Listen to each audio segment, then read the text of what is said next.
She was never a villain tonight. It's a he. Because what is the divine feminine without the masculine?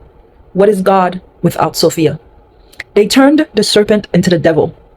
But in some parts of Haiti, those that remember the ancestors from where we came that helped free our country from the enslavement knows the serpent is one of the holiest things there is. You are taught to fear the serpent, to see it and think of the devil, the tempter, the thing in the garden. But that was a story told to us, not by us, not by our ancestors. Let me tell you who the serpent really is.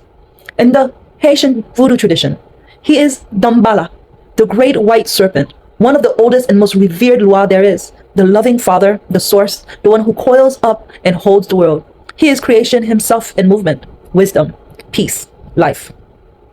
And here's the truth they don't want you to hold. Our ancestors never saw him as separate from God. They served Damballa and they honored the church. They synced him with St. Patrick, the one pictured whose staff became a serpent by the power of God, whose bronze serpent healed the people in the wilderness, the snake lifted up that saved them. Read your Bible. The serpent isn't only the tempter. Moses raised the serpent and people were healed. Jesus himself said, be wise as a serpent. The same snake they told you was pure evil is in the sacred text. Also wisdom, also healing, also a symbol lifted by God. So how did the serpent become only the devil?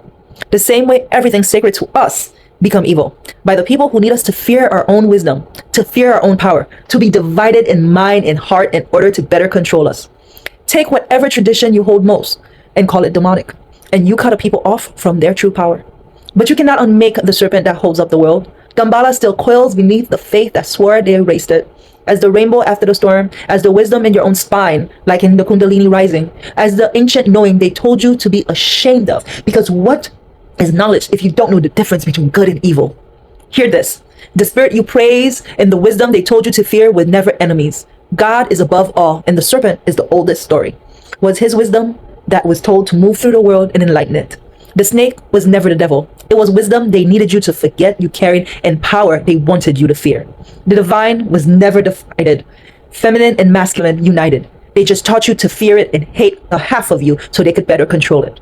I'm Luna Charles, the author of the mystical, mythical, esoteric series, The Daughters of Lilith. The serpent was never the devil. It was the wisdom they buried.